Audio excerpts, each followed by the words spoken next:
The Angry Chicken is a production of Amove TV. Bookmark amove.tv for more gaming and esports shows. The Angry Chicken is directly supported by listeners like you via patreon.com/TAC. Hey everyone! Get in here!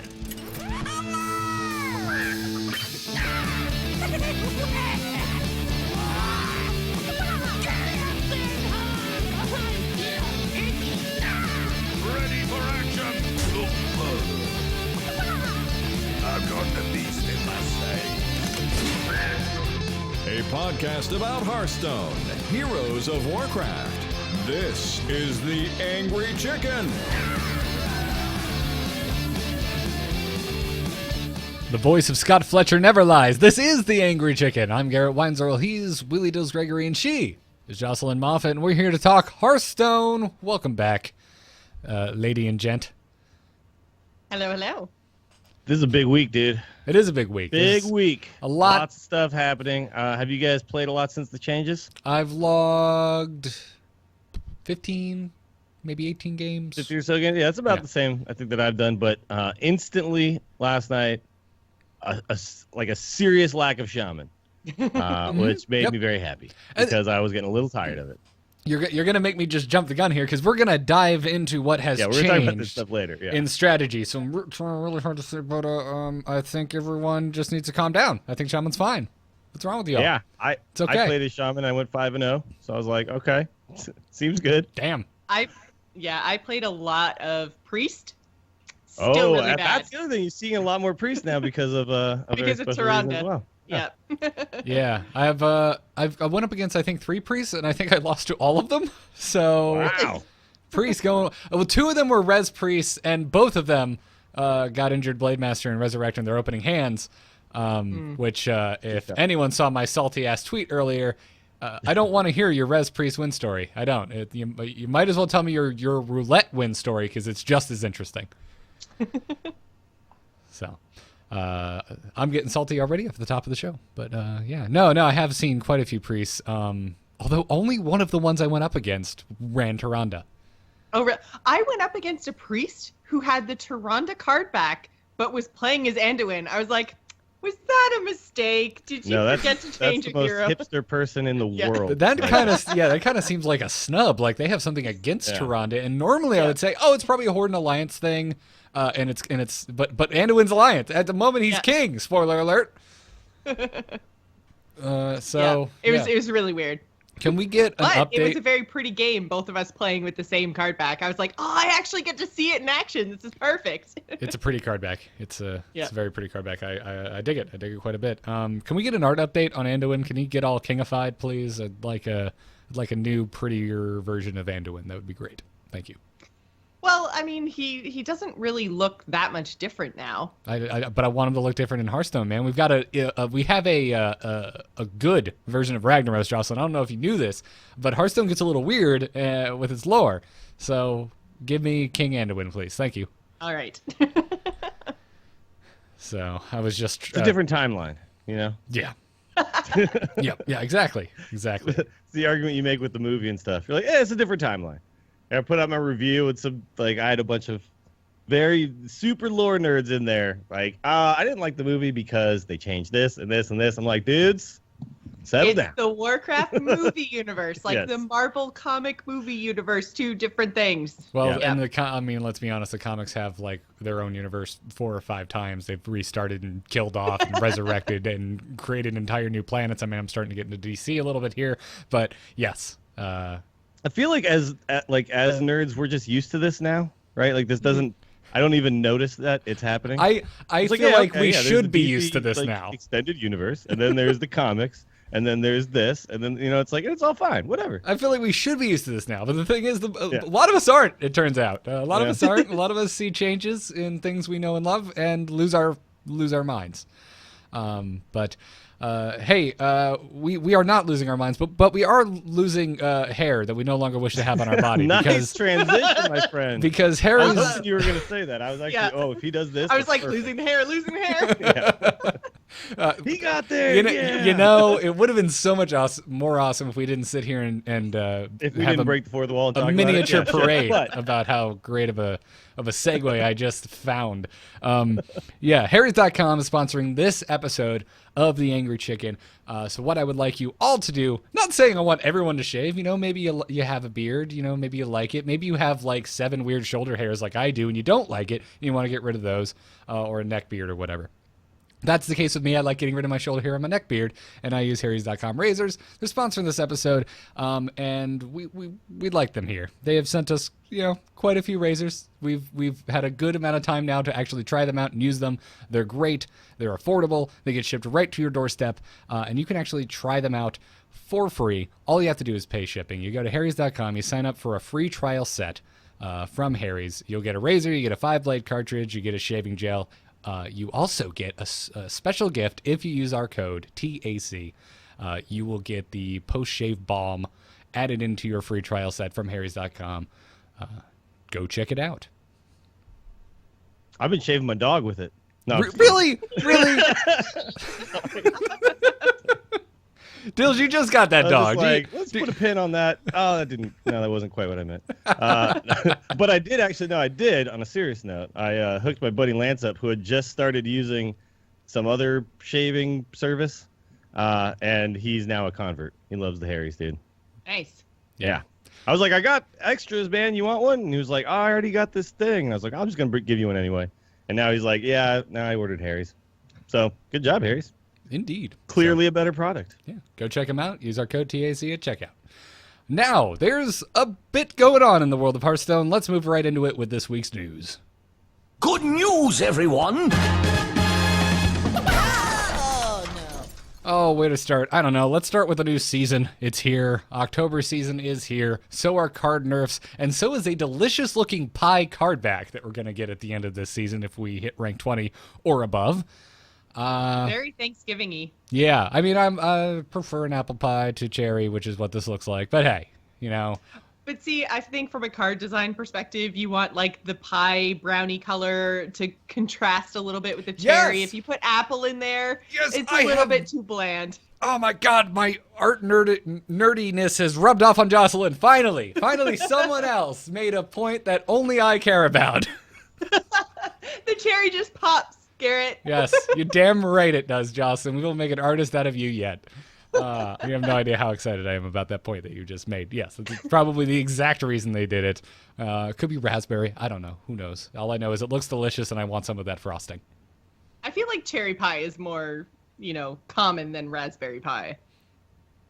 Yeah, I feel like I've picked more berries in Quest and 100%. Warcraft, though. Yeah, okay. I don't even think I've ever had raspberry pie. I was like, is raspberry pie a thing in the States? In my defense, I have picked more berries than cherries in World of Warcraft, I would argue. So, the only cherries I've found were in Nagrand, and I had to dig them out of poo. Oh, yeah, that was, yeah, you don't want to make a pie out of those. No, I know. Say no to Nagrand cherry pie, guys. If you're in the world of Azeroth, or in this case, in Outland or Draenor, just say no to Nagrand cherry pie. So, so the card nerfs went live yesterday. As a matter of fact, earlier than many of us predicted. We figured Tuesday, Wednesday if it's late, but it came early. Santa Brode put on his red hat and delivered. And it's here, man. I dusted my Yogg because there's other legendaries I want. Okay. I'm not sure yet. I think he's still actually fairly good. Yeah. He won't see a lot of play, but he's been played against me still several times. Yeah. And he was still fine. He didn't kill himself very often. Although the times he did, it was hilarious. So, and and very sad for the Does for the it person who played play it, I'm sure. a sad trumpet when he kills himself? I was going to say, is there any kind of like voiceover or anything? It just stops. Oh, man, missed opportunity. And I saw Strife Crow was playing with him, and Yogg cast the 0-cost silence on himself, and Strife Crow was like, "Wait, what? And why did it stop?" And he was like looking super confused as like what happened, because it is kind of weird that works as well, since Yogg's thing is a battle cry, right? But this is like the only continuous battle cry in the game, right? The battle cry that just like starts and continues to happen for a long time. So Yeah, and it does kind of make sense. The patch notes did say if it he did was say it in there, transformed or silenced or destroyed, then yeah. Mm-hmm. So I mean, yeah, it is known that that's what's going to happen. But it was kind of weird when you see that, like, oh, what? Silence a battle cry. Yeah. Like, I didn't even think about it when I read the patch notes, but that doesn't actually make a lot of sense. Well, it doesn't make a lot of sense in the way that everything else works. Yes. In Hearthstone. Yes. But if anything, it's inconsistent and therefore consistent. Yeah. Hearthstone is consistent in inconsistencies. Exactly. Say that 5 times fast. Consistently inconsistent. Yeah.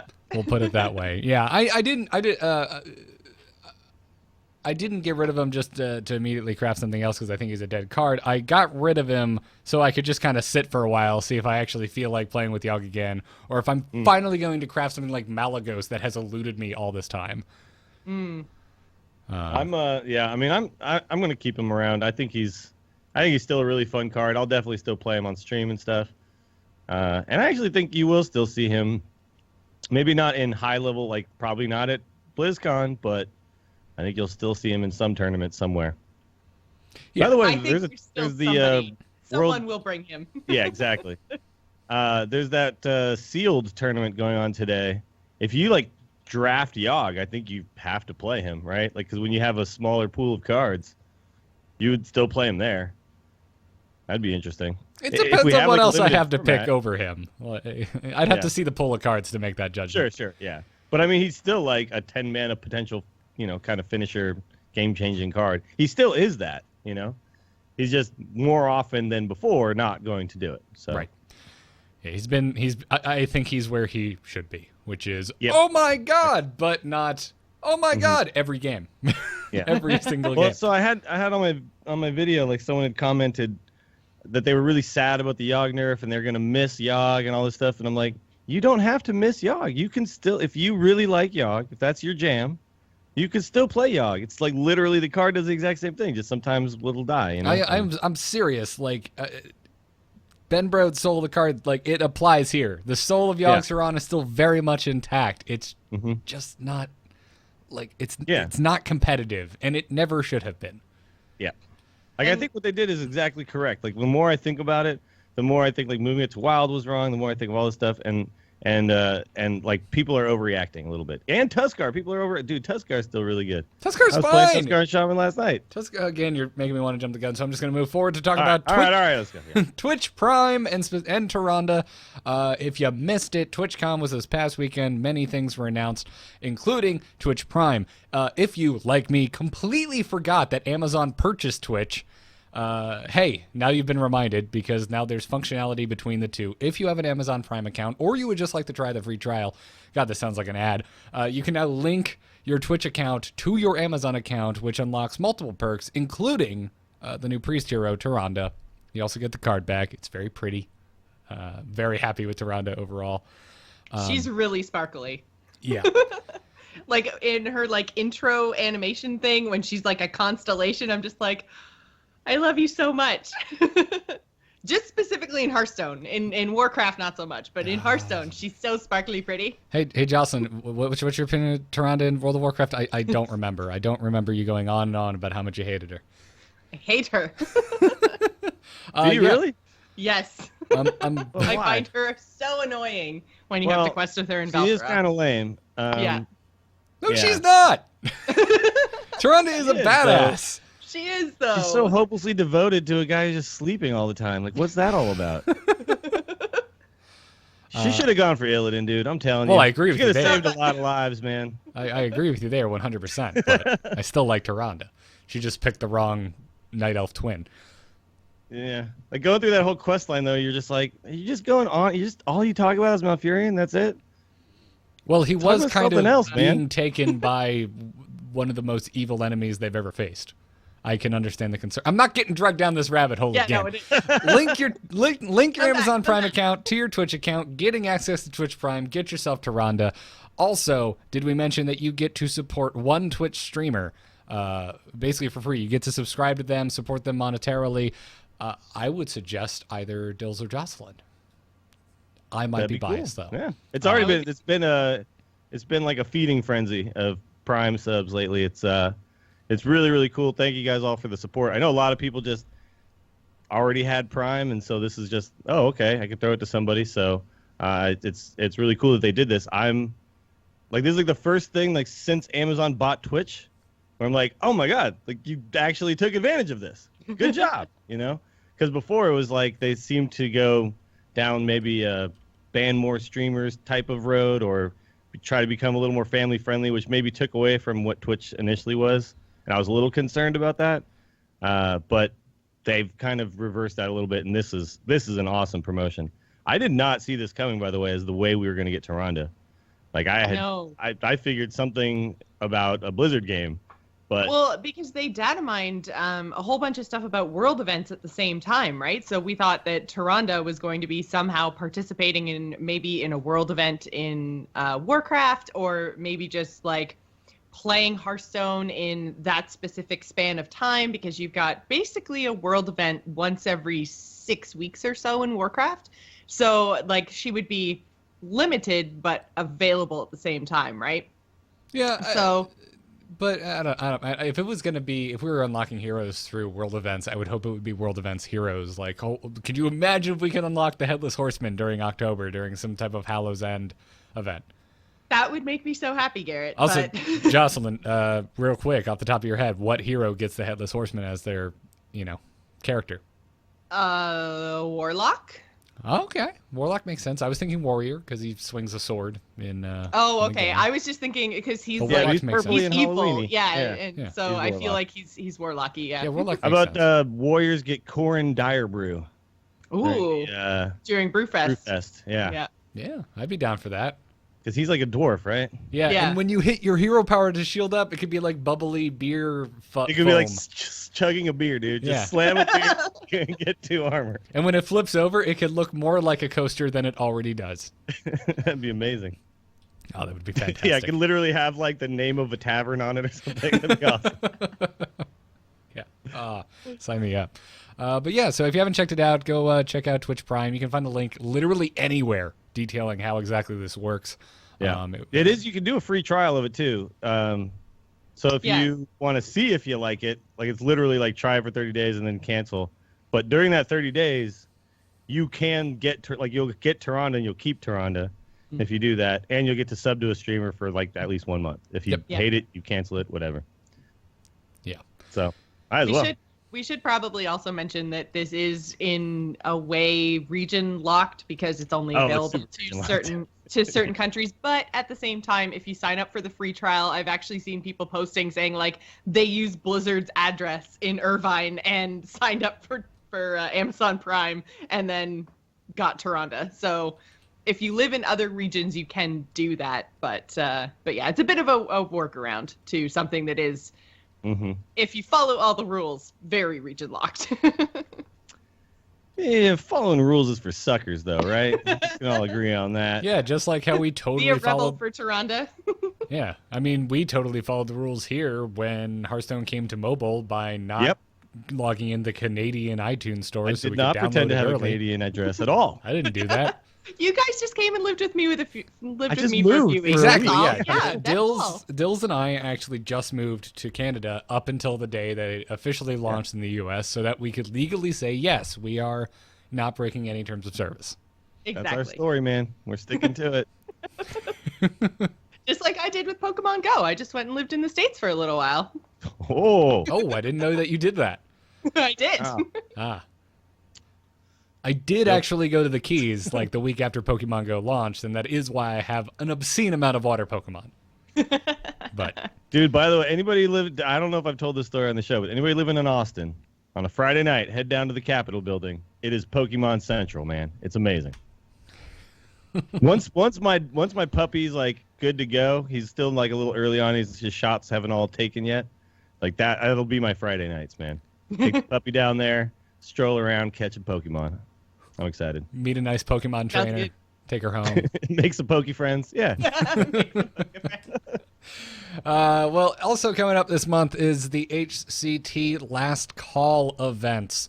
3 of them coming up, the European, the Asia Pacific, and the Americas in that order. The European Last Call is on October 8th, Asia Pacific is on October 10th, and here in the Americas it will be on October 15th.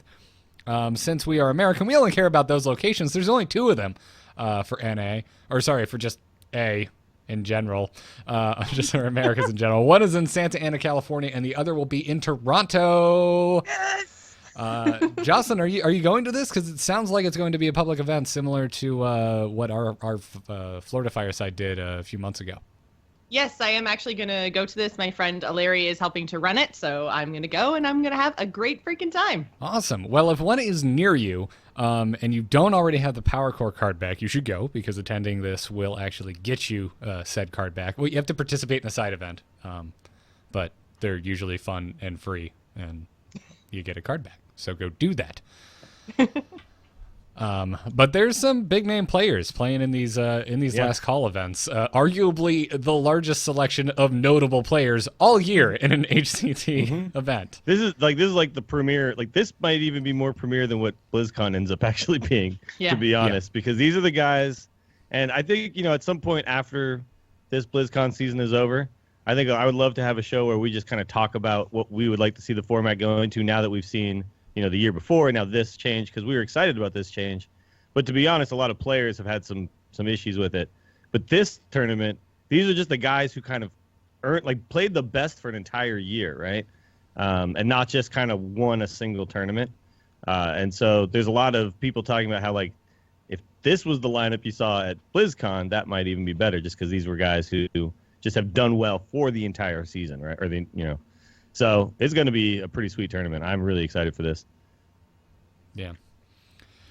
Unfortunately, I'll be at, I say unfortunately, but I'll be at the Feint and Gang of Four on that day, so I'll probably miss the end of it. But that's what I'll VODs be are watching for. up until that moment. What's that? That's what VODs are for. Yeah. True. Yeah. I'm really excited to see the timing of I'm glad that the patch came out, when it did, because it wouldn't have totally blown my mind if it got a little late. I'm glad that it came out on the 3rd, because Europe is this weekend, so they have almost a week to play with the cards post balance update. Do you guys see a list of players anywhere? Because all I can see on the official Battle.net post is participants will be announced in October, but it's the 4th and the tournament's on the 8th. So I had to dig it up on a Daily Dot article is where I found a listing. RDU will be playing. Looks like Green Sheep. Let's see, for Americas, looks like Muzzy and Frozen, and Nostum and Chess Dude. fancy. Yeah, it's not a nice, pretty list. Sorry, I apologize for the dead air, but usually I go to Wikipedia for this kind of stuff. I do. They seem to find it all. I do, and I tried, and then they don't have it up under upcoming. Oh, they don't have it up yet? Oh, okay. No. Well, and that makes me wonder if the Daily Dot stuff is more of a guess than an official announcement. But again, that seems really weird considering how close we are to the actual tournaments. Like, if you have to travel to Toronto or California, then you would think someone would have told you if you need to do that by now or not. So Sure. It seems odd that there's no participant list somewhere. It's a bit hard to conjure up, but yeah, a lot of big names playing across the different last calls.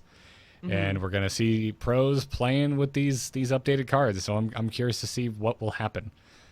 And we're actually going to talk about what we think might happen as far as the meta is concerned and strategy. But before we do that, let's thank our patrons who are supporting us over at patreon.com/TAC as we inch ever closer to our next goal of doing Cluck the Meta and Arena videos each month. So if you would like more video content from us, if you enjoy The Angry Chicken, consider supporting us over at patreon.com/TAC. Also, shout out to everyone who's been tweeting, wondering if you could give your Amazon Prime sub to A-Move. You can't. You still have to be partnered because that's how Twitch works. Not just anyone can be supported monetarily on Twitch because reasons. So give it to either Joss or Dills, please. And thank you.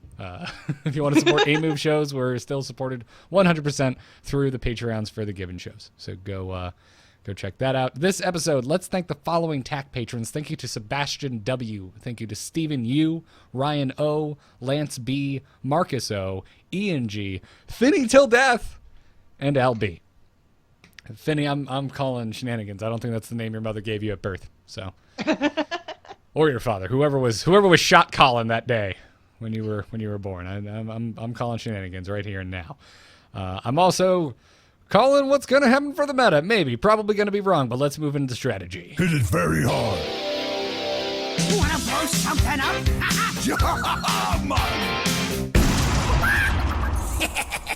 Time to pay!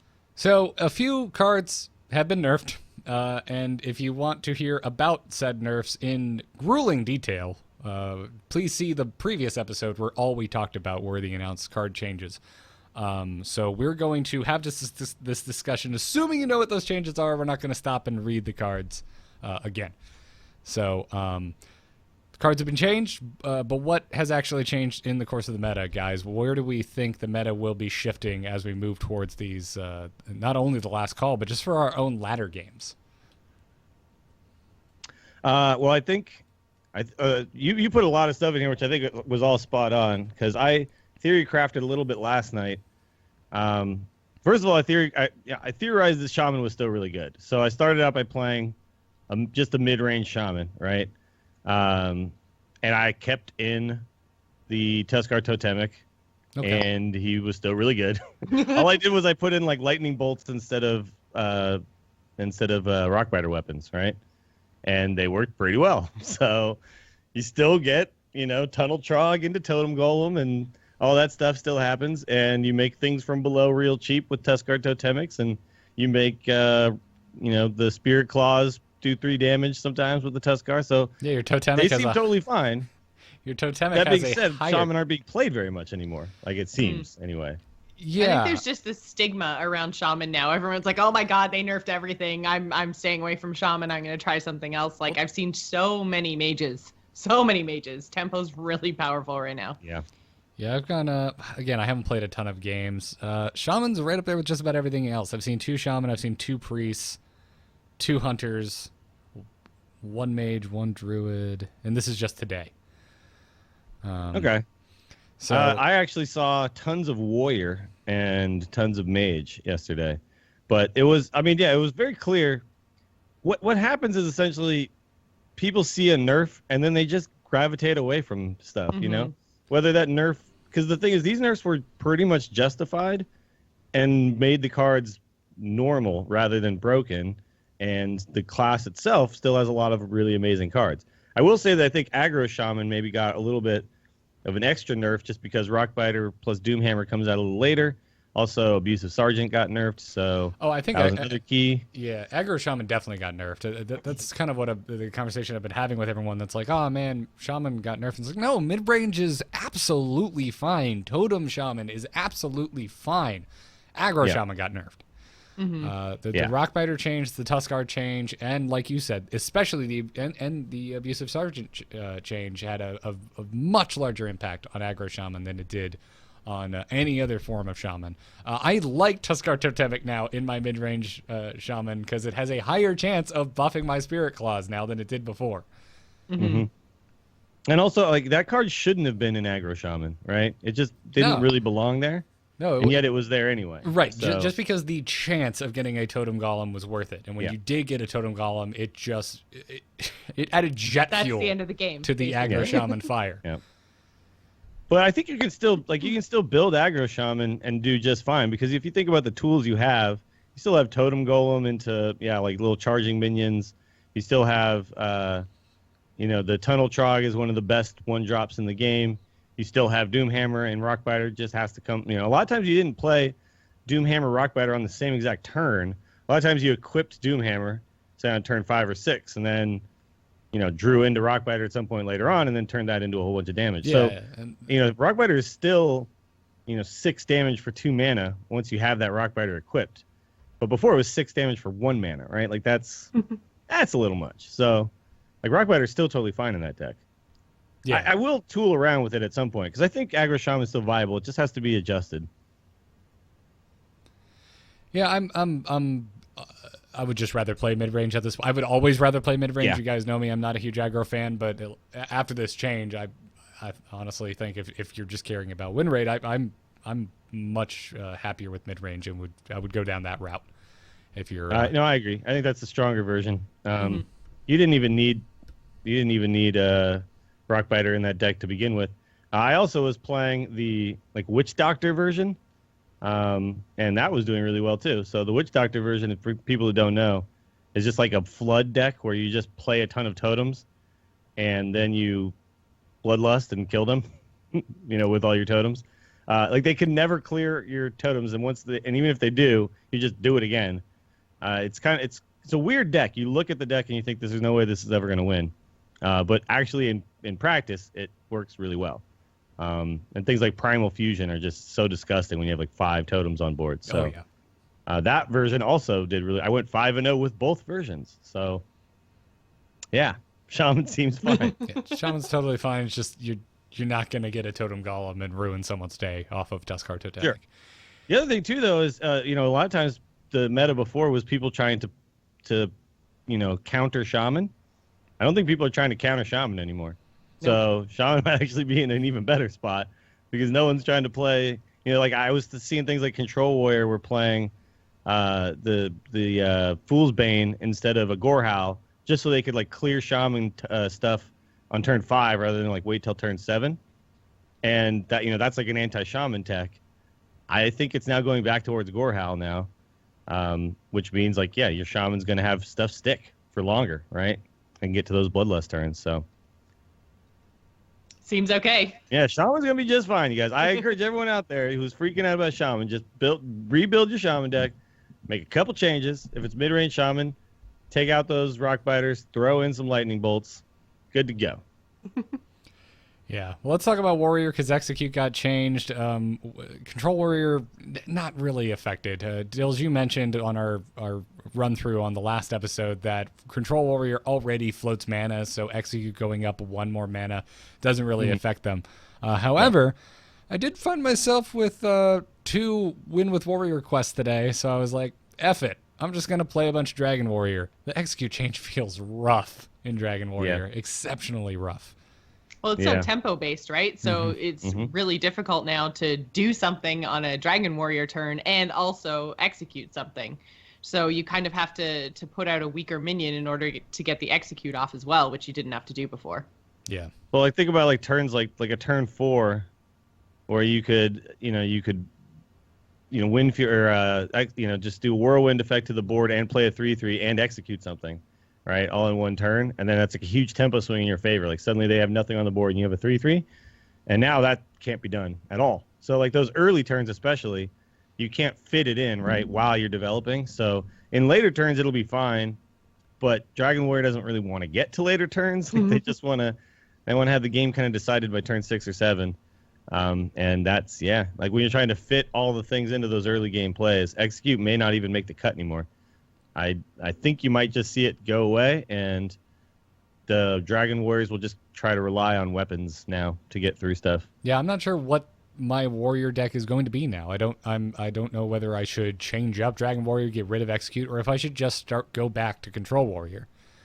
I think Control Warrior is the strongest archetype for Warrior now. They did lose Yogg, which was a pretty great tool for Control Warrior, to be honest, because it was one more brawl almost, But I've been playing it just that kind of stall fatigue-y type Warrior deck that runs the Ironforge portals and all that kind of stuff, and Elise. And I just took the Yogg out and was playing it last night, and it was totally fine. It's still Rex. You don't need the Yogg. The Yogg was just an added little piece of insurance, right? But Control Warrior still has so many great tools. And the 2-man Execute felt just fine. So I think we'll see a lot more Control Warrior now, which is kind of Resident Sleeper, yes. But, I think it's what Warrior's supposed to be, right? A class that armors up as their hero power is probably supposed to be a control deck. Yeah, it's kind of built in.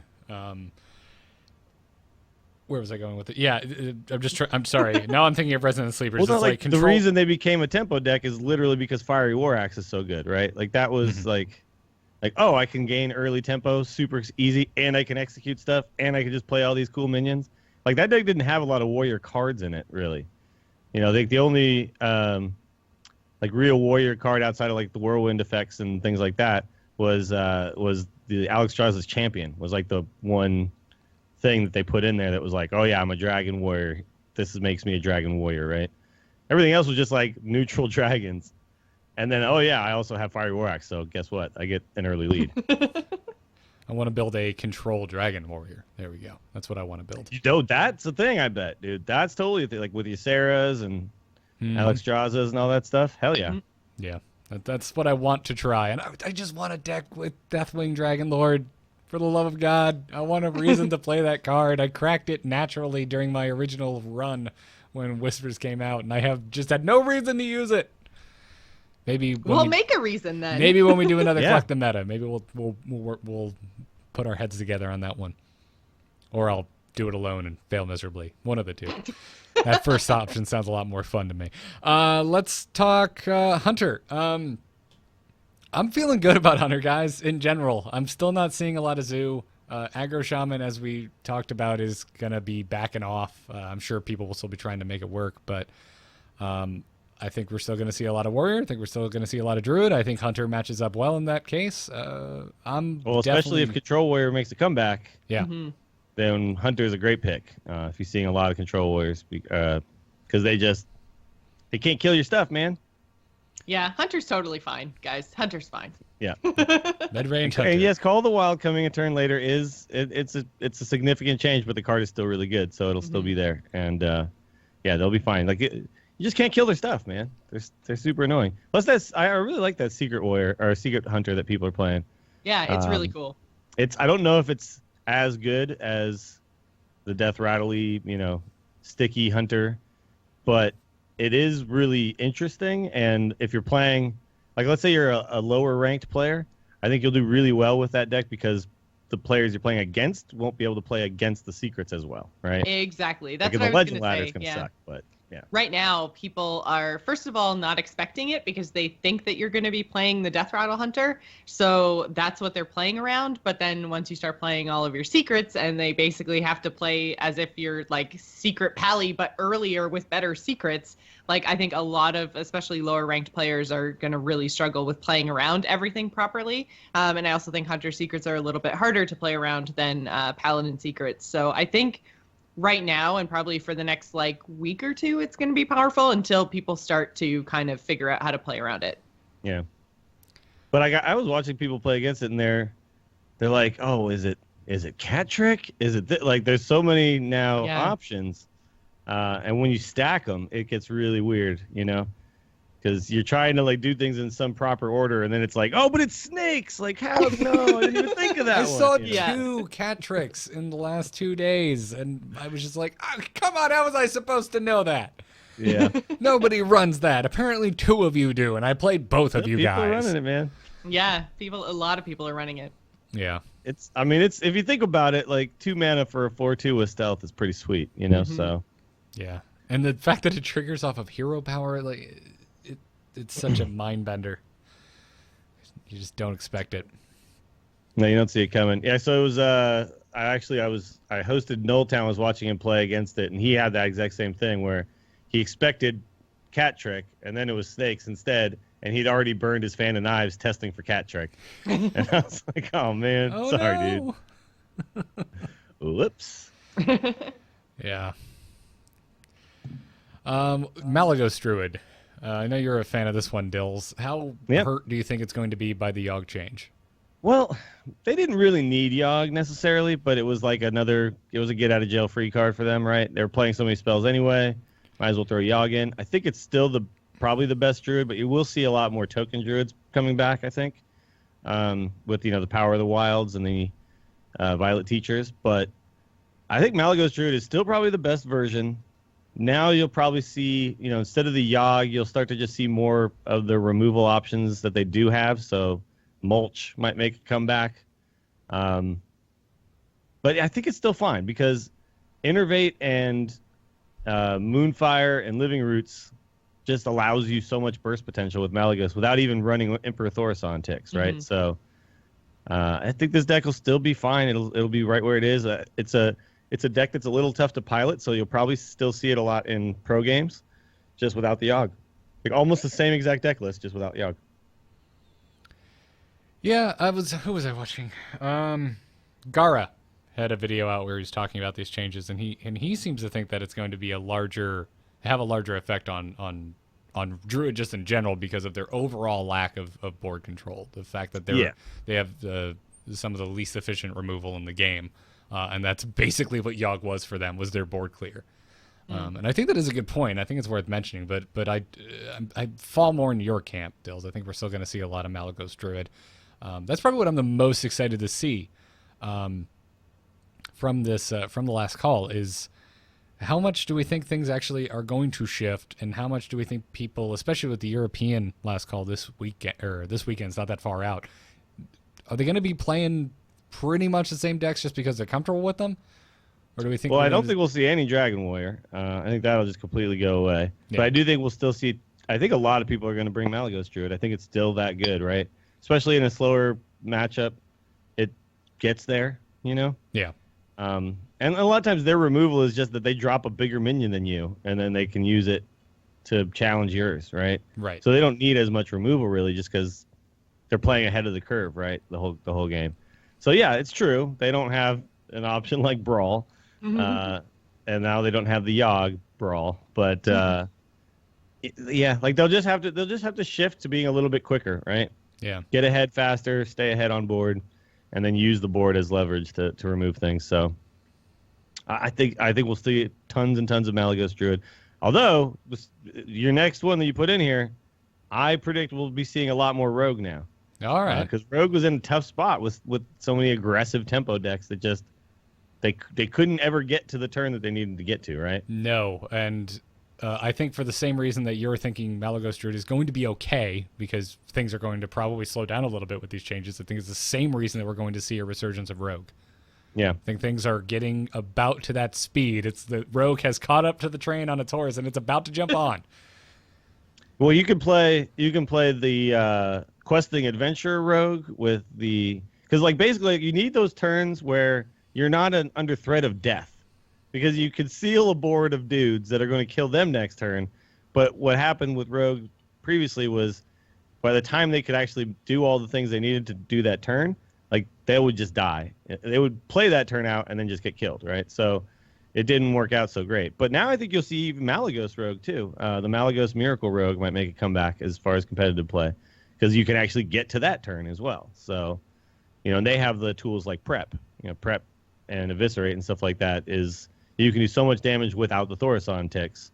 So it's another deck that has a big combo to finish you off, has a lot of tools to draw into that combo, has a lot of tools to control the board, and against control matchups has enough burst at the end to just finish you off. So I think we'll see Malygos Rogue as well, which I'm excited about. It sucked that we didn't see Rogue in tournaments, and every time we did, it was like a meme, like Chalky holding up the Rogue sucks sign after he gets eliminated, because he brought Rogue and then just completely regretted it immediately.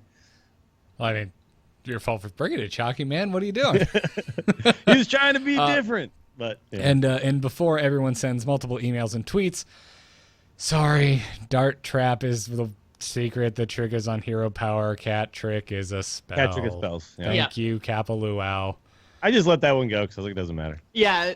I know. Aren't you guys so thing. nice? I was like, yeah, whatever. I knew you knew. Yeah. Yeah. No. You just said the wrong thing. Just my brain doing things, which now is making me wonder, did I come across Dart Trap this week? Is that why I'm thinking that as well? What's happening? I might just be dumb. I'm probably just being dumb. You probably won that game. I appreciate your belief in me there, Dills. I do believe in you. By the way, one thing you didn't put on here, which I want to bring up, is Mage. I think Mage is in a really good spot. Tempo Mage was already good.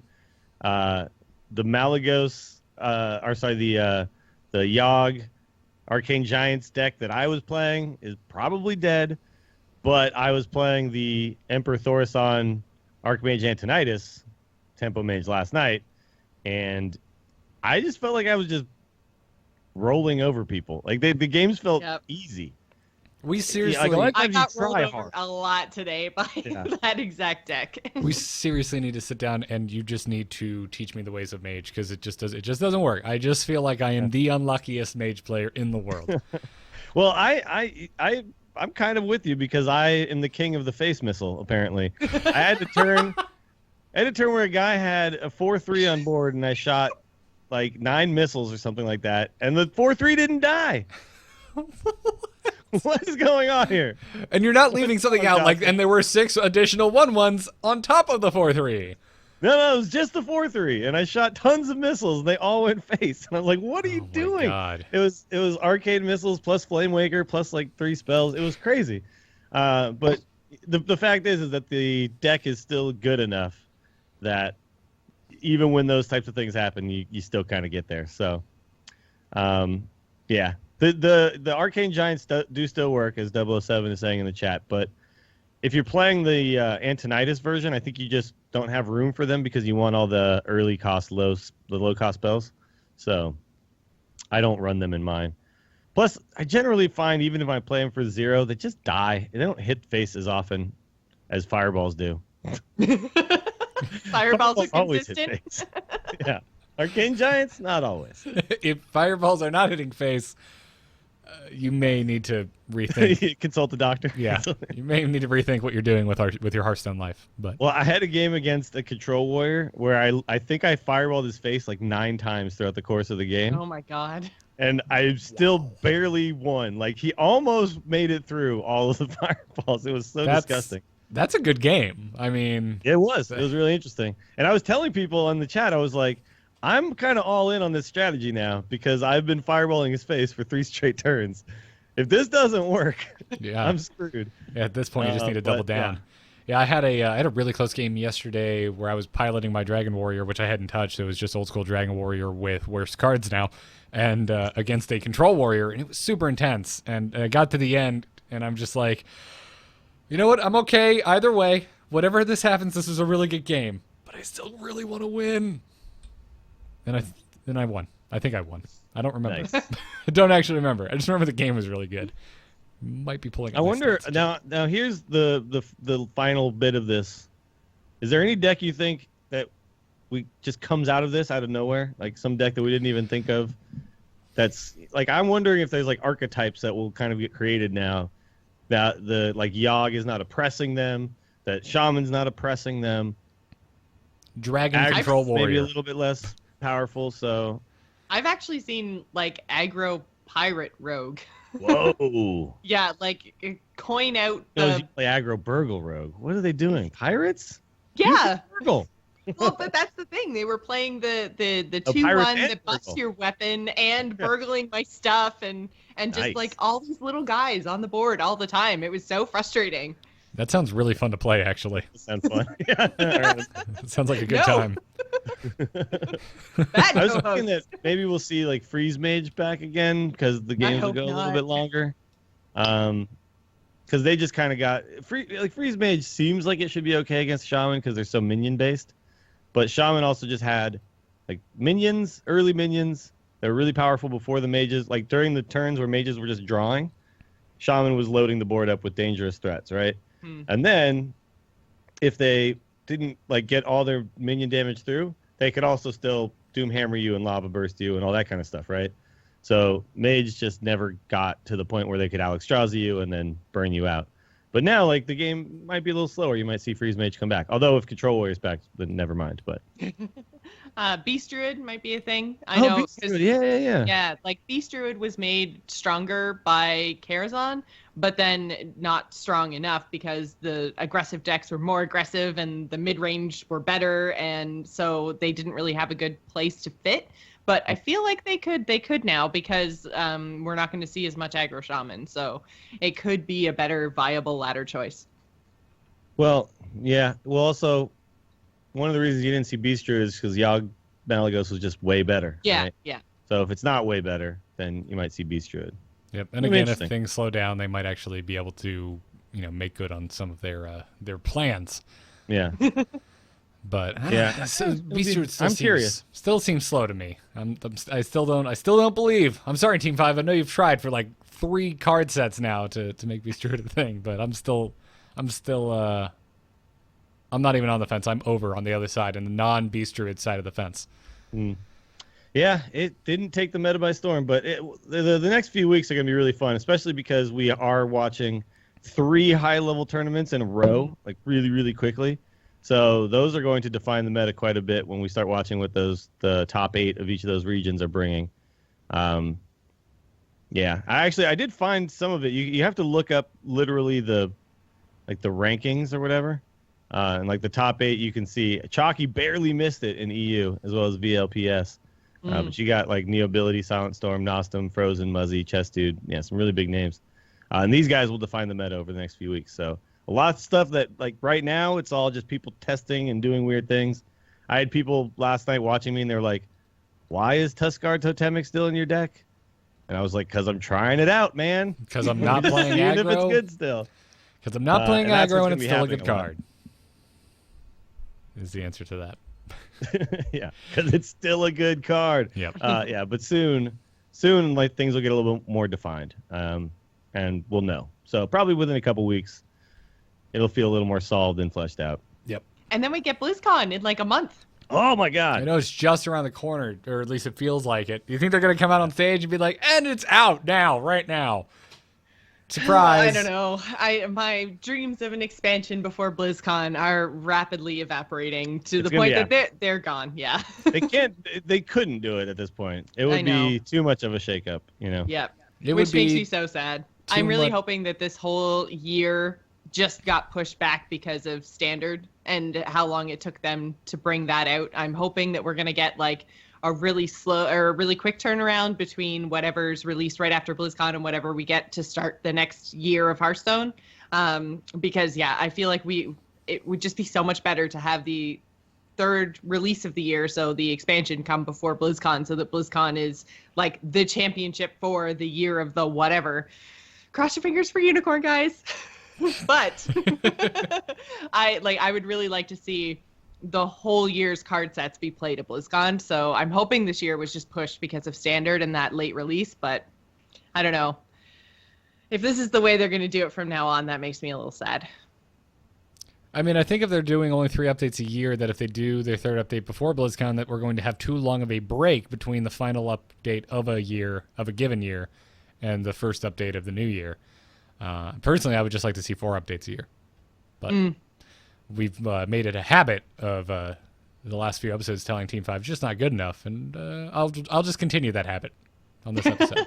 Make 4 updates a year. I think 3 is fine. I like the mix of 1 adventure, 2 expansions. I mean, you could argue that 2 adventures would be good because I know there's a lot of people that like the single player content, but I'm fine with their current release schedule. I just wish it was pushed forward a bit. Like if we did like February, June, September, that I think would be fine. Yeah. Fair enough. Even an early October release would also be fine. Like even with a few weeks to prep before BlizzCon. It would be exciting for sure. Yeah, I think a few weeks to prep before BlizzCon I think is fine. But then we also have to remember if they're going to stick with this kind of scheduling for HCT, then you do also have to take the last calls into account because you don't really want to screw someone's chances to get to BlizzCon by releasing on, the October 1st for a tournament on October 8th. You're not So screwing I someone's think there's chances. a lot of- Everyone has to deal with the same damn thing. Everyone's playing the same game. It's not like one person gets the update and the other one person doesn't. That's a stupid argument. Thanks, Garrett. Sorry, I see that all the time. We talked about it at length last year. Like, at the end of the day, it's a level playing field. And I think Yeah, as long as everyone has access to the same cards, right? So. Yeah, that's the thing. I mean, But like the cool thing about like if the releases were that close, you would get to see the pros. Like the deck building would be the most important part, right? well, it's kind of, Rather than piloting of existing awesome decks. I mean, yeah, I guess. Sorry, it kind of came off like a dick. The point I was trying to make is that I personally find it more interesting and more fun to watch. My favorite thing to watch this year was the first DreamHack at Austin. It wasn't because because I was there. It was just because it was so fresh. I mean, Jocelyn, what do you think about that? Yeah, no, I agree. Yeah, fresh cards, fresh meta is always exciting. That's why I think a release before BlizzCon is great. I think we're not going to see it this year just because obviously they would have had to announce it by now because they love to drip feed. So if we haven't started the drip feed, we're not getting an expansion. Oh, But, God, I didn't yeah, even no. think about that. the drip feed is an issue for when they release. It has to be so much earlier, right? If they're ever going to do that. Yeah. I kind of I like the idea of drip feeds sometimes, but sometimes they should just be like, here's the whole thing. Like it would be kind of cool. Like each one is kind of its own little process, right? And they're not all the same thing. But I hope they change that. I mean, I would absolutely love to open up Twitter tomorrow and have them be like, new expansion announced, and it's going to be out in 2 weeks, and we're starting the drip feed with 10 cards a day right now. That would be perfect. I'd be very... Yeah, like if they stick to the... We actually had, I think, someone... Was it in the Reddit or was it an email? But someone had mentioned that the releases are actually fairly consistent as far as timing is concerned over the course of Hearthstone's existence. And if that's true, I expect then at BlizzCon we'll hear about a full expansion, and then it'll be out like in December, right? Which would be awesome. We'll see. That's my prediction. We'll hear about the next expansion, and then hopefully some awesome feature, and it'll be out like in December or early January, like really fast. Yeah. Yeah. But then I feel like they probably do have to release in 2016 just to keep it clean. Well, yeah, and that's... so it's still year of the Kraken or whatever? Yeah. Okay, yeah. I mean, I'd like to So, see yeah, it late November, in... early December release would be, I think, probably what they're going to do. Yeah, I'd like to see it still in November, at the end of November, because... I guess, did they come out and say, do either of you remember, did they come out and say that when the whatever is currently standard legal swaps over, it will happen simultaneously as the next set of cards? I believe that was what they said, that when they switch it over, so the year of the whatever, it's with the release. Yeah, so it's not going to switch like January 1st. It's with the release, which is, usually a couple months into the next year. Yeah. Which is soon TM. Yeah. Yeah. Right. So that's my thinking. Like the further into the later in the year that the last set releases, I'm assuming that would have an effect on pushing how far the standard rotation swaps over. That would have a not necessarily, because that's what I was saying with like, I'm hoping that this year 2016 got a little bit screwed up because of standard, but I'm hoping it doesn't, that kind of pushback doesn't continue through to the next year. I hope we just have a smaller window now between the two content releases, late 2016, early 2017. I'm hoping that just it gets smooshed. Yeah. And I guess smoosh it. I had to look it up because I couldn't remember. So Old Gods released in April. So, good God. Imagine waiting from December until April for new cards. I don't like the sound of that. But we'll see. That's what I'm saying. That's why I think it's February, March that they're probably aiming for in general going forward. It was just that they had to bring standard in, so that involved all the card nerfs, that involved the new ladders and all the rest of it, so it just got pushed back. I don't think April is going to be their normal rollover for a new Hearthstone year. Yeah. Or at least I hope think not. you're onto something there. No, I hope not too. That makes sense to me, right? I would hope so. Although hopefully something else is being worked on that might cause a smoosh. Like, I don't know, any other game modes or features added to this game, please. What I'm saying is I'm hoping XR wasn't being entirely truthful when he said tournament mode was not being worked on. I believe him. Sadly, I do too. Yep. I do too.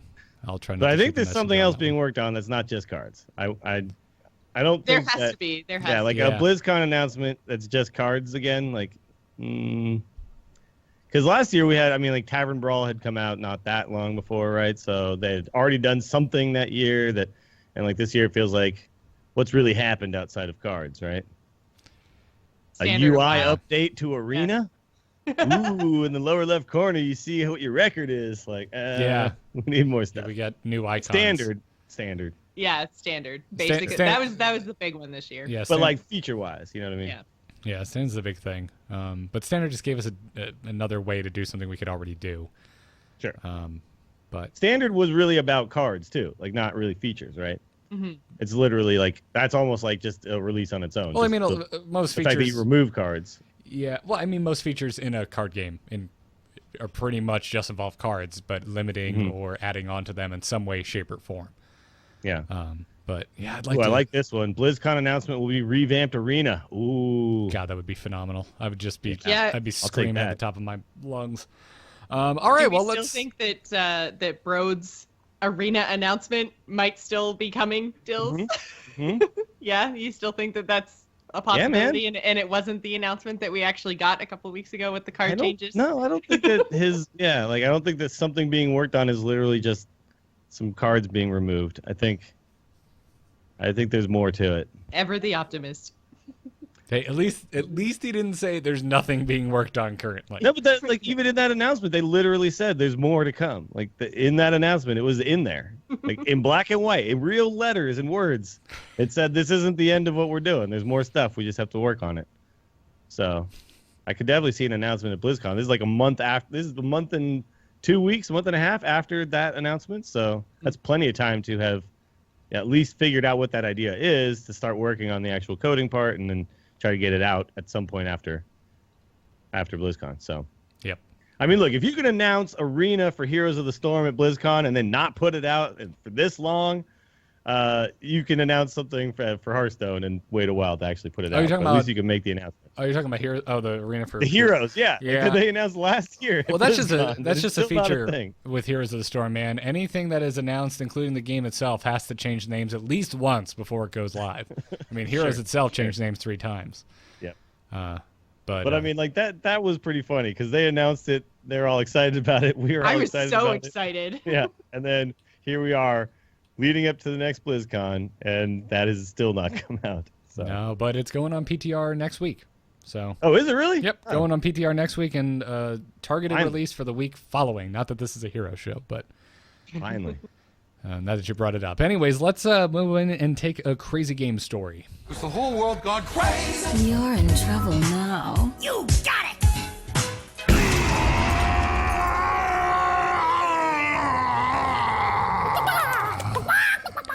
You can send your crazy game stories to tacpodcast@gmail.com. Jocelyn, take it away.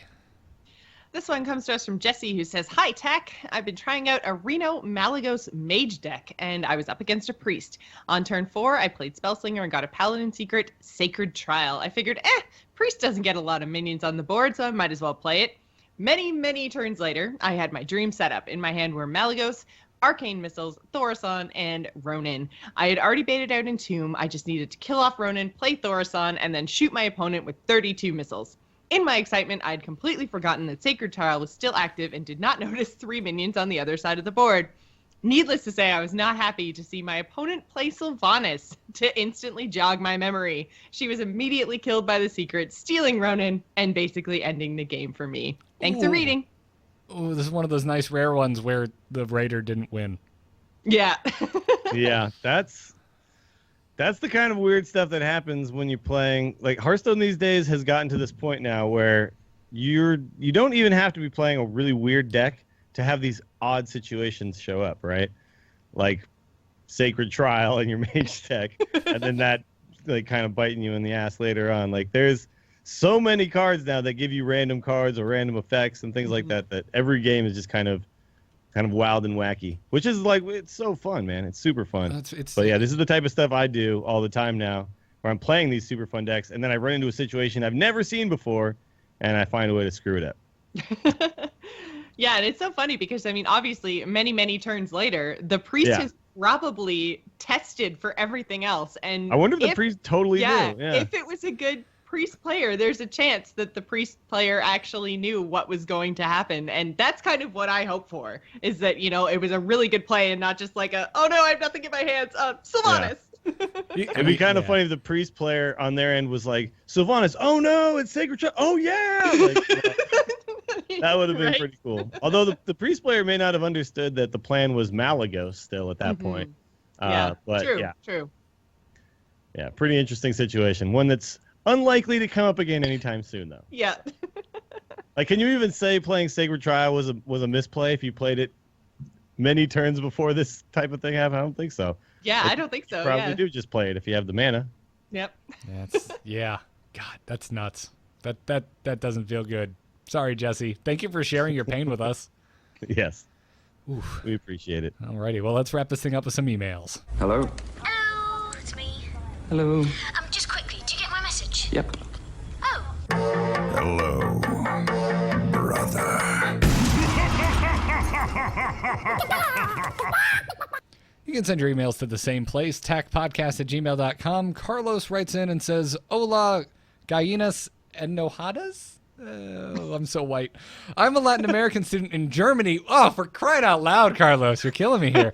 And a big fan of the show. I started listening to your podcast around BlizzCon last year. Already listened to every older episode, and I don't miss the new ones every week. Wow, you are dedicated. I heard you guys, mostly Garrett, with double R's and double T's, talk about a new button on the interface for a mode that delivers the tournament experience in the Hearthstone client. So I decided to develop an idea that, although not refined, could offer more tournament-like matches. So I present to you with the elimination mode. I chose not to call it tournament because it isn't actually a tournament in which you crown a winner, but just a ranked mode where players battle it out in conquest format. Each player begins by banning one of their opponent's heroes, and then both choose one of the two remaining to play the match. It's essentially a best of three because to win, the player has to win with both of their heroes. Hope you guys like this concept, and if you choose to mention it on the show, I hope someone who actually can do something gets interested in such an idea. I love this idea, and I think it's right up the alley of Hearthstone, which sounds super dirty. It seems like something they would develop, right? Like this seems simple enough to wrap your head around. Which Yeah, I love this idea. Yeah, I don't think you could do it with the current ladder system, though, right? Like, if I got to win 2 games for every star. No, it would be a separate ladder. Separate ladder with a different set of rules, and But I think it's a great idea. I think it's a great idea as a way for people to go in and practice, whether it is another ranked mode or not, depending on what they choose to rewards. Like, I don't really think it matters. I think just the ability to go into the Hearthstone client and be able to play Conquest format, I think is just a great idea. I think a lot of people go in and use this to practice. Sure. Yeah. I think, though, okay, I got to be honest. I'm going to be like the You're gonna poo-poo the this downer idea? here. Yeah. But if you're gonna do this, why not just put in tournament mode, right? Like, yeah. if you're going this far, go a little further and give us all Maybe the this full could be package, right? Precursor to tournament mode. First, programming Conquest format in there and letting us play around with that, and then I feel when like this all is like the modes are done, then it's like comes asking for a tournament bicycle mode. on Christmas and getting a unicycle, right? This is like, Well, not, that's it's like that's gave me your- half a bike, dude. Like, come on. Just give me the damn bike. Give me the whole bike. Next like- Christmas, you just get another unicycle, and you're like, "This is not the same thing as a bike." Together. Well, But you know, that's, like I don't know, like I'm just saying, like I love the idea, and I would love a tournament mode where then you also have a conquest ladder, and like we have the whole package, right? That's what I want. But I feel like we've beaten tournament mode to death, so I've just given up. okay, fair enough. Yeah, fair enough. Other less complicated But ideas. if the UI is there where I can ban heroes before we start a match, and I can pick, I can queue up with 3 classes, it's not that far to go to the next spot, which is like a full tournament mode, right? Like but maybe baby steps. If this is the type of idea that gets us there, fine. I'll take it any way I can get it. Yeah, if that was poo-pooing, I did a very nice job, Dills. You didn't call Carlos stupid in a very bad attempt he's to got be a great funny, idea, yeah. like I did moments ago with Jocelyn. I'm still sorry about that, Jocelyn. That was a very And he's bad clearly attempt to be not funny. stupid because he's a Latin American student in Germany. So this guy's doing Yes, obviously. it. Doing it big. As my inability to pronounce his introduction on the email also points out. Yeah, that's Gallinas enjolladas? I don't even know, dude. I gotta look this up. I'm not even gonna try. I can do the French thing. I can't do the Spanish. Yeah, let's hear the Canadian version. No way. I really like Carlos's suggestion here, and this seems exactly like something Team 5 would do. And now I'm gonna join Dills in the critical parade a little bit by being critical of Team 5 and not Carlos. And it's that I completely agree with you, Dills. I think this is something I could see us getting, because at this point I just don't think Team 5 thinks we can handle robust features. This might be the way to, drip feed, as they tend to do with the cards, drip feed us tournament mode, right? Like they're like, here's a little bit of it. Yeah. And then once we realize you can handle that, we'll give you a little bit more. Yes, that's Could be. I don't know. I keep throwing around the word robust because it's, I think, what Hearthstone is lacking Great more word, than anything dude. else. Great word. Yeah, exactly. It's a huge, tremendous, great It's word. a hearty word, you know? but I think it for me explains what I think is lacking the most, in terms of features from Hearthstone. They just don't go deep. It's kind of all surface level. There seems to be this hesitation to give us deeper experiences, and I'm not even sure why. Like I get it. I got it in year one. You know, when everyone was like, just give us more deck slots, and we had to get these long responses from them about their UI design philosophy and keeping everything simple.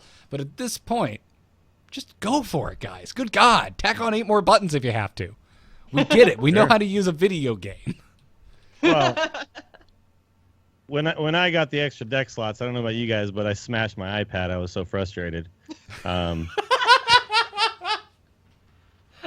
I had no idea what was happening anymore, and I just See, I still only use 9 because I'm just like, I don't know what's gonna happen when I make that 10th deck. I can't handle the scroll, guys. I scroll down. What might break everything? I love the extra deck slots because I essentially always have like 9 wild decks and 9 standard decks. So yeah, I think we've proven that we can handle the 18 slots. I think we can. Let's prove to Blizzard we can handle tournaments, you know? Just like how I had to prove to my dad when I was 4 that I could turn on the NES all by myself. So, anyways, Dills, take the next email. Sure.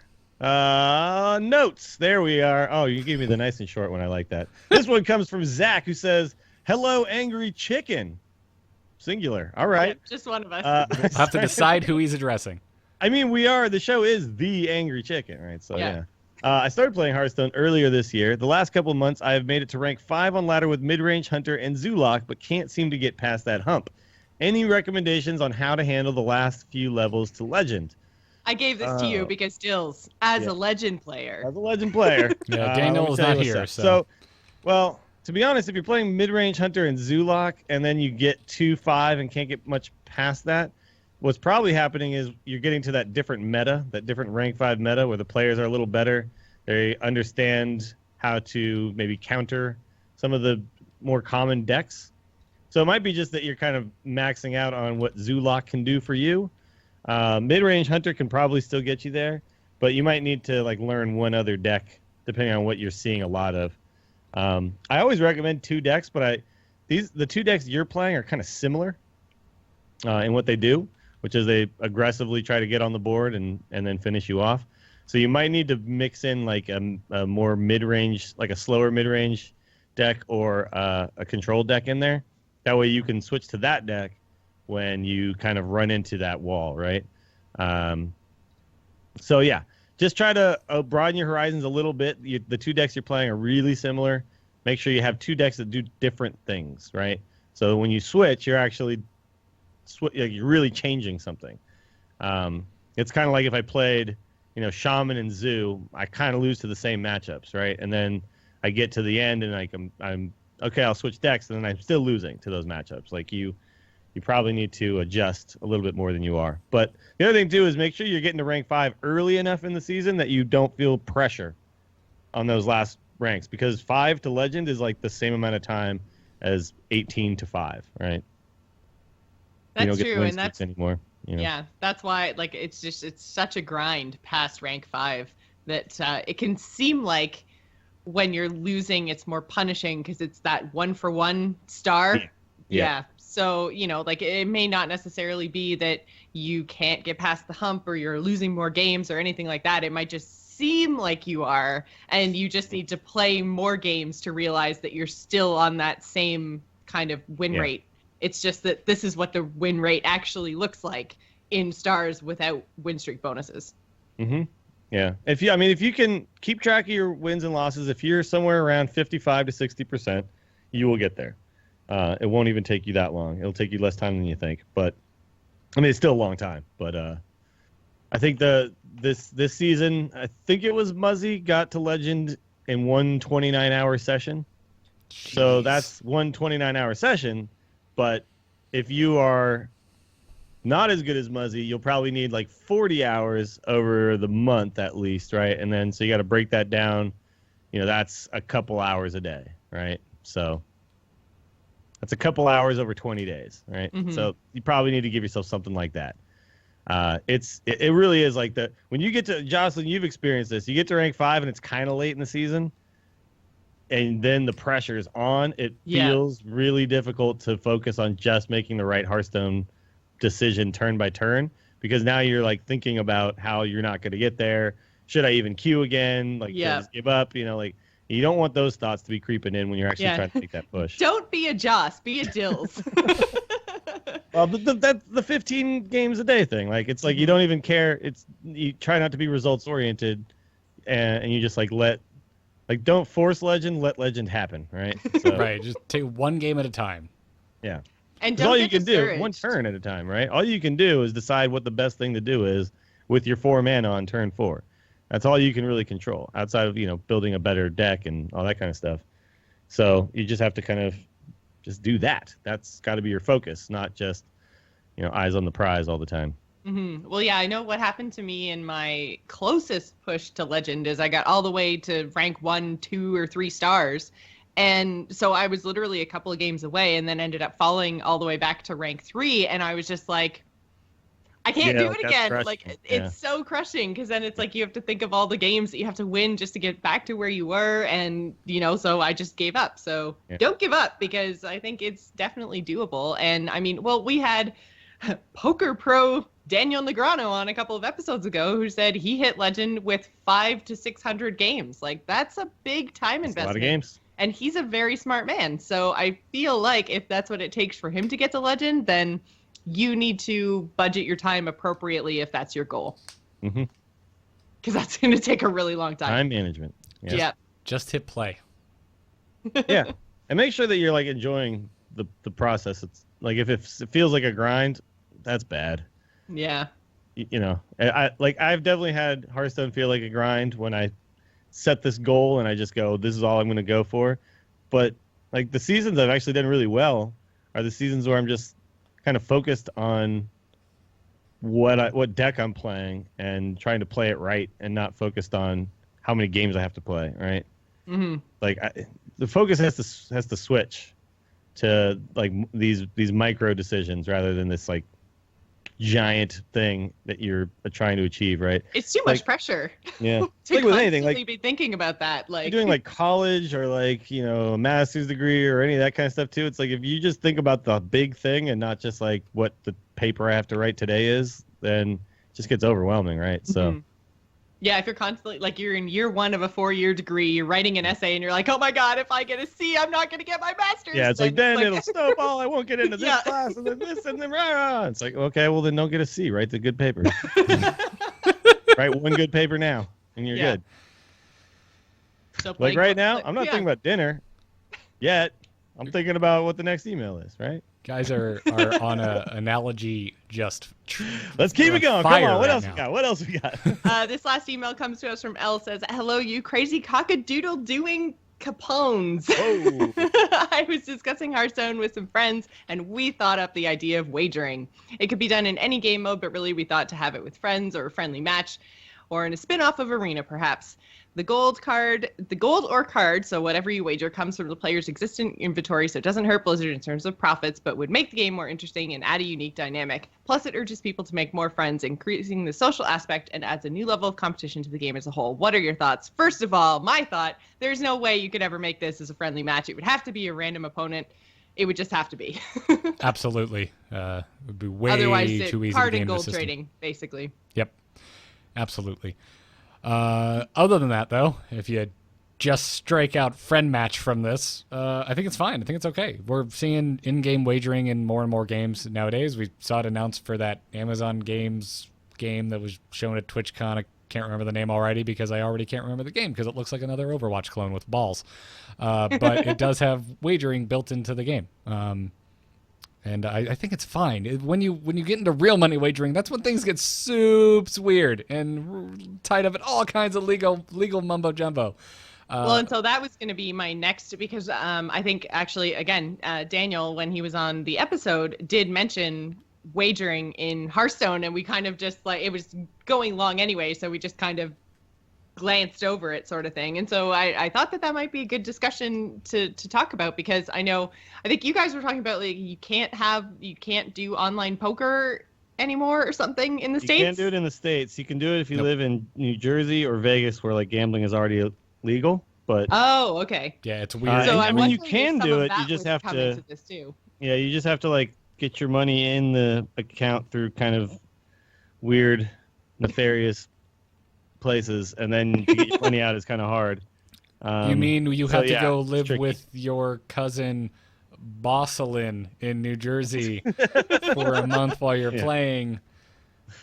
This has gotten away But from like, me. I Save me. mean, personally, I don't really like this whole puritanical value of gambling is bad. I think it's my money. I should be able to do what the hell I want with it. So Well, if and I that's want to gamble it on Hearthstone, then damn it, let me do it. That's a That larger... being said, kids play Hearthstone, and kids have iPads, and kids will put in their parents' credit card number, and kids will gamble away all their parents' money. So, yeah. So that is kind of an interesting, not that, you know, like parents not monitoring or controlling kids using their credit cards and all the rest of that, but just the idea that Hearthstone is such a family-friendly, kid-friendly game. Does putting a gambling mode or allowing people to wager in any way, whether it is real money, whether it's gold, or whether it's dust, or whether it's cards, whatever it is that you're putting up on the table to gamble, is that going against the, I guess, the soul of the game, to channel my inner Ben Brode? Maybe I'm a little bit. sure there are people on Team 5 who would agree that it does, and I think my gut reaction is yes. Yeah, But the I end think of this is better served as like a third party client. Yeah, it'd be cool know? if there was something like this built into, say, Twitch. So when you're Yeah. watching a tournament, you can like place gold wagers or something that it's somehow People have linked to your tried Battle.net this account. though. Like third party clients with- have tried this. They just haven't been successful at it yet. Yeah, I don't know. E-Bettle, Knowing- what is it? E-Bettle? Is that what it's called? You know what I'm talking about? No, I don't. No. off And the then top of my there's head. like esports hero or something like that. And then there was another one. I think Hearth Rank kind of had this built in a little bit too. So Yeah, but that, again, if that's entirely third party, meaning they're yeah, betting real money outside of the game. I was thinking the betting happens outside of Hearthstone, but you still get rewarded with Oh, in-game we use currency in some way, shape, or form. So if you linked your Battle.net account to your Twitch and there was some type of Twitch add-on where you're watching the HCT, maybe it's the Last Call, and you want to, I bet 500 gold that so-and-so is going to win. Here are the odds. Go. That could be kind of cool. yeah. I don't know. I feel I had a point and now it's gone. Damn it. Here's the other problem though, is if you're betting cards, that could essentially be the same as betting real money because you can buy a bunch of cards with real money. But gold can only be earned in the game, right? So I think betting gold would be okay. But I don't think he talked about like I put up a card against your card or whatever and the winner takes, which is, I mean, when I was a kid, I used to freaking flip my baseball cards with my friends. And like if it landed face up, I won his card, right? Like, it was crazy what we would do. Yeah, well, you had Pogs. So kids when I are was, already gambling. So Yeah. no Well, problem. yeah. Yeah, we But, bet you know, Pogs when I was growing up, and but yeah, if you had any type of card gambling system, like even if two, like say I put my money on, I put my card on Green Sheep, you put your card on Tice, someone is definitely getting a card at the end of that, and that is incredibly easily gameable. If I just wanted to feed extra cards to Katie, who doesn't have a lot of cards, for I just example, want to trade cards. over the whole weekend, she could just keep putting up the same common that she'll never use, and I can be feeding her legendaries or You something. be putting a legendary up. Yeah, it'd be really Which easy is why I to think, the like, system. Anything where you're wagering anything, if it's going to be something like dust or cards or whatever, you have to have that random aspect to it. You have to be up against a random opponent. Like you can't say like friend to friend. I just don't think that would ever work. Then it's not as successful though because I want to game with my friends. Yeah, I want I want to beat my friends at gambling. That's the point, right? Yeah, Like, I well- want to play poker and I want to look at my friend across the table and I want to crush him. But like I don't know if I I want to think be if it friends with ever you. happened, it would just be gold. What? I want to get into Don't judge me. It's such a killer instinct when it comes to your friends, air quotes. I want to get in the group text with you guys and be like, you guys think so-and-so's going to win? You're dumb. I think this guy's going to win. 500 Yeah, gold it's down. fun. Bam. Smack talk. Which I think could possibly work. Like, you could still do that even if you were betting into like a big pool or something. You could have conversations like, I have 500 gold on Tice, without, actually my gold going to Garrett. Yeah. Because I think when you as the bettor know what the destination is going to be, and that destination can be your friend, that's where the trading comes in, and that's where the problem lies. I think if we ever did see something like this, though, I think it would literally just be gold, and it's like a special ladder where we're playing for gold. It wouldn't be like I don't think the cards thing would ever happen, because again, it's like that's kind of convertible into money, right? Like you could buy a bunch of cards, and then you could sell an account after you've earned a bunch of cards on that account. Like I don't know, it starts to get a little bit too much into actual money, whereas gold is just like an in-game commodity, right? So yeah, it's like, oh cool, I get one more free arena run this week or something. Yeah, 7 or I because can I buy one more pack got a lot of gold. but the gold is like gold was created in the game, and it always exists in the game, and it never leaves the game, right? So that's probably how it would actually turn out. By the way, if you really want to gamble, guys, in the world, there's lots of ways to do it. Yeah. The world is not denying you ways to gamble. So if gambling's your thing, Yeah, just don't, maybe buy a building and bring in 150 other people to gamble at the same time. Just avoid the cops is what I'm telling you. I literally didn't realize that like you could only gamble in like Vegas. Like we have casinos all over the place. Like what's wrong with you guys? Yeah, I know. Lots of things, This Jocelyn, is weird though lots too, of because things. there's this thing where like somehow like daily fantasy sports is totally okay to gamble on, but not poker on. Like I don't know. It's and there's been pushback against even that in the I States. know, but so. yeah. It's like there's weird holes in the logic when it comes to a lot of things like this. But yeah, I'm with you, Jocelyn. Just make it legal everywhere, dude. It's my money. Yeah, You're adults, make your own decisions. Yeah. Thank you. Yeah, I agree entirely. And I was laughing while you were talking about, kids get a hold of their parents' phone with the credit cards. Like, they already do that. They could already buy $1,000 worth of Hearthstone card packs if they really wanted to. Yep. So, but that's, again, going deeper down a bigger rabbit hole. It's not specifically about Hearthstone and more about gambling laws in the U.S. So maybe we'll say that for another day, or maybe we'll just keep talking about it after we hit end on the record. Who knows? But I think that's going to do it for this episode of The Angry Chicken. We hope you enjoyed it. I have been called a dick enough times in the chat room now for calling Jocelyn stupid. I feel horrible for that joke. You didn't call her stupid. You said it was a stupid argument. I am aware, but Jocelyn seemed so hurt afterwards that I called myself a dick. Anyways, thanks again to our patrons over at patreon.com/TAC. Thank you to Declan H. and Peter Williams. They are our Patreon producers who go above and beyond the call of cluck duty in their support of the show. We also thank those of you who are dropping us iTunes reviews. Thank you to J. Rob Trumpet. Thank you to Teets and Skeets, which I love despite knowing better. Nate Diggity.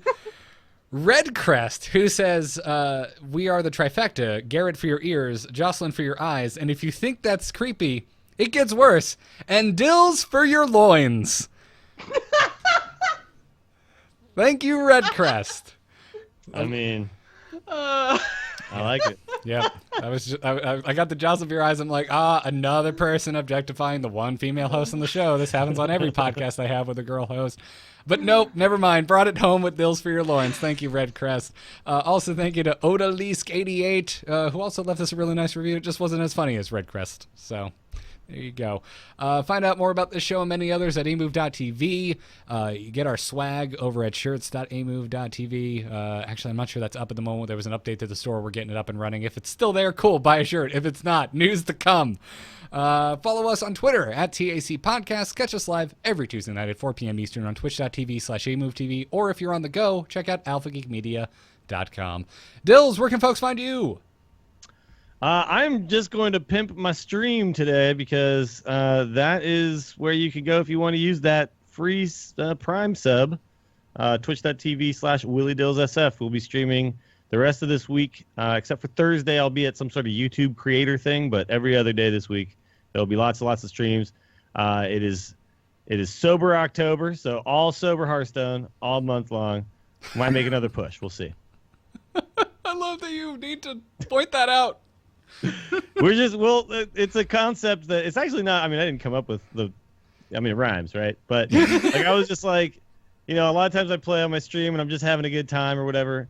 But like, what if I'm, what if I'm not having the good time, not taking the shots and whatever, and doing all that? What if I'm just like the best Hearthstone player ever and I didn't know it? There's only one way to find out.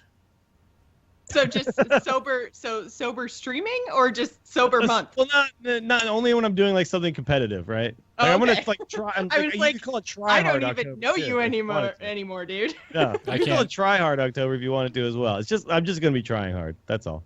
I'm not- gonna play good decks. I'm gonna actually try to win with them. Jocelyn's now making me question myself because I don't consider myself dependent on alcohol, but I don't think I could go a month without drinking an Oh, alcohol. no. Like Curtis is coming to Austin this month. It's Halloween this month. Okay. D-Day's coming down this month. I'm not talking about just like a normal life. I'm just saying, like, if I'm playing Hearthstone, I'm trying to win. We won't be drinking during that period of time. Fair enough. I like it. Yeah. It's like, if you like when you go, like, if you're trying to win at baseball, you probably shouldn't drink a bunch of beers before you go out there. Like, if you're trying to, Well, it depends what you consider winning. Do you consider winning at baseball having the higher score on the scoreboard, or do you consider winning in baseball vomiting on the second base? Sure. I mean, you just have to set your goals correctly, Dills. You just have to set your goals correctly. Jocelyn, where can folks find you setting your goals correctly? You can find me on Twitter and Twitch. I'm at JossPlays. You can also find me right here on twitch.tv/AMoveTV every Wednesday night at 8 p.m. Eastern for the Gamers In. Cool. You can find me on Twitter at Garrett Art. 2 R's and 2 T's and Garrett, folks. And everything else is on AMove.tv. Check out Embrace the Spoilers, where Jocelyn and I have been spoiling World of Warcraft, and it looks like we're going to be just continuing to talk Warcraft, even though we're kind of done with the 5 weeks that we set out to do. More on that later. Anyway, keep your eyes and ears and whatever on amove.tv. Check that out. Lots of other shows out there. Thanks again to our sponsors today, Harrys.com, keeping my shoulders and Dills' shoulders hair-free. Go to Harrys.com. Since 2016. Since 2016, yeah. Use the code TAC. Get your post-shave balm added on to your free trial set for free. And you also support TAC in the process. So we thank Harrys.com for supporting us. We thank you all for listening. And until next time, job's done. Job's done. Job's done. Yes.